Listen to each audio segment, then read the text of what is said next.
So this is an actual excerpt from the HTS US, actual pages. And this is a big book.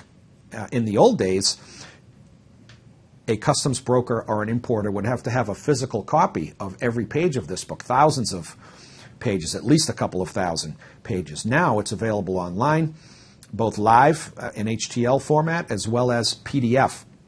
But this is what the book looks like in hard copy as well as its virtual equivalent. So every single product that you can think of that has a word-based, a prose-based product description can be translated into its corresponding HS number. And in the United States, we said previously, that's 10 digits.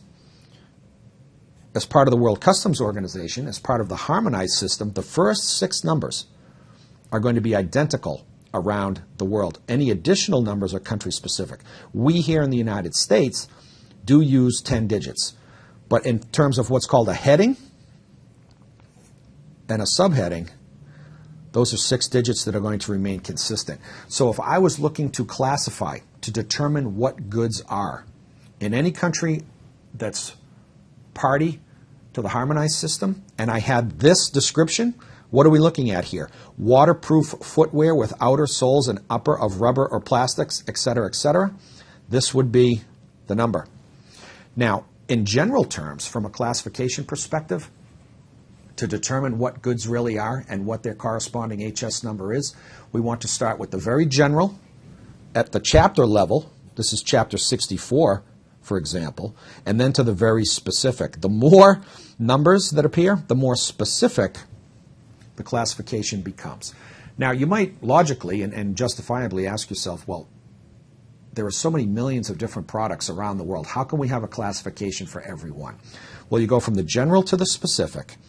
And if we still haven't been able to zero in entirely on our product, there's always this little out clause that's called other. But we do want to try to classify our product as best as we possibly can. So we have our prose-based, what's called the article description. We have the HS numbers over here, starting from the general at the chapter level, heading, 4 digits, to subheading, 6 digits, ideally all the way down to 10. We have our unit of quantity. In this particular case, we're talking about footwear, so it's going to be pairs.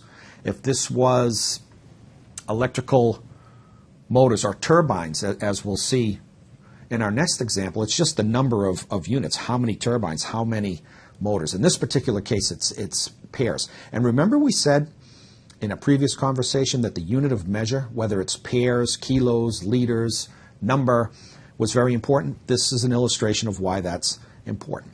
So let's get over from the classification side of things to rates of duty. So as an importer in the United States looking to bring in waterproof footwear with outer soles and uppers of rubber, what are we looking at in terms of duty exposure, the duties, the customs tariff that we owe to the United States government? You'll note here that there are 2 columns, 1 and 2. And column 1 is broken down into general and special. And then there's a couple of percentages, well, actually a bunch of percentages here to help us determine which one we are responsible for. And all of this is based on country of origin. Where are these goods coming from? And this really takes us back to conversations like sourcing strategy to determine what countries we're going to buy from. Because in the United States, the country of origin is going to determine what the duty rate is. And you can already see some differences in percentages, some fairly big percentages. It's just a matter of knowing which country is exposed to what level of duty. Here in the general column, this is for countries of origin that we have what are referred to as normal trade relations. We're friendly with these countries and we work together. In England, France, for example, Taiwan, countries that we have good commercial and foreign policy relationships with. This is the general column. So in general, for those types of countries, the duty rate is 37.5%. That's high. That's very high, actually. The average duty rate on goods across the board coming into the United States is now less than 2%. These are high because footwear remains a protected industry in the United States. That's a whole other conversation, but we don't want to give the impression that duty rates are always this high. It's quite the contrary, actually. So if we want to import this product, let's say from the UK, from England, we're going to pay 37.5% duty. On the other hand, and this is where that sourcing strategy conversation comes to life, there are certain countries that the importation of this specific product is duty-free.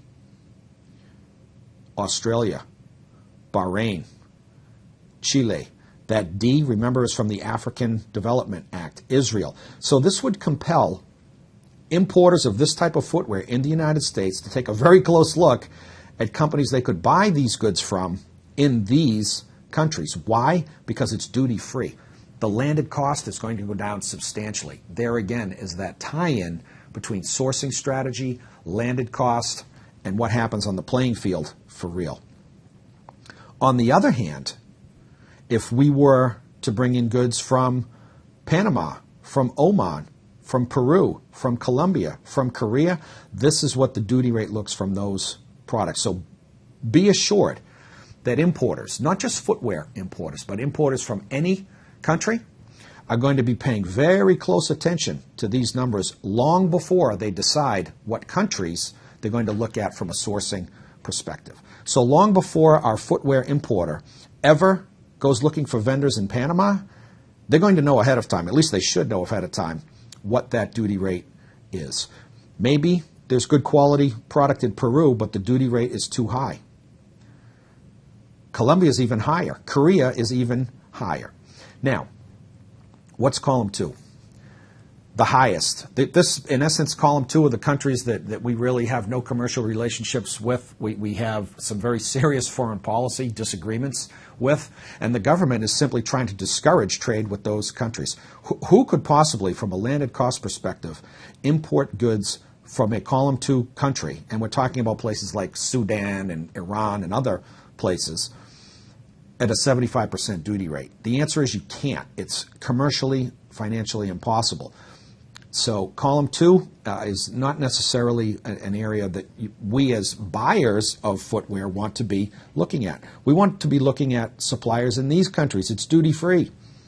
So again, the tie-in between sourcing strategies, landed costs, and what goes on at a product-specific level, this is where that entire story comes to life. So classification over here, potential duty rates over here, which ultimately influence the valuation of the goods, what they're actually worth, and what the customs duties will be paid ultimately on them.